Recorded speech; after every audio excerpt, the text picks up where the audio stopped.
Hi అండి. ఈరోజైతే నేను చికెన్ బిర్యానీ చేశాను. బిర్యానీ మాత్రం చాలా బాగా వచ్చింది. టేస్ట్ కూడా అదిరిపోయింది. చాలా చాలా బాగుంది. నాకైతే నచ్చింది. మా పిల్లలు బాగా బిర్యానీ మాత్రం తీసుకున్నాను. ఈరోజైతే నేను చికెన్ బిర్యానీ చేస్తున్నాను. అందులో కారం పొడి,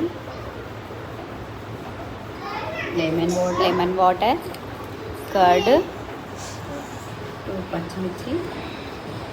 పచ్చిమిర్చి, మసాలా, గరం మసాలా పొడి, ధనియా పౌడర్, మిక్సీలో గార్లిక్ అండ్ 1 స్పూన్ పసుపు and ginger garlic paste and salt.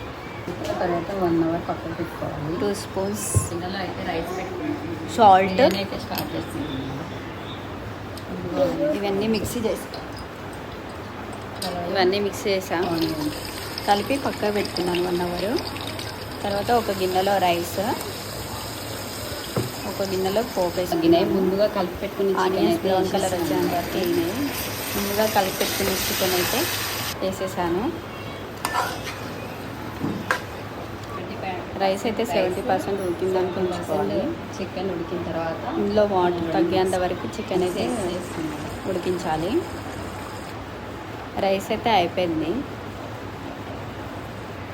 Rice వేసేసా చికెన్లో. ఫైనల్గానైతే కలర్ యాడ్ చేసుకున్నా. అది మీ ఇష్టం, యాడ్ చేసుకోవచ్చు. కొంచెం నెయ్యి.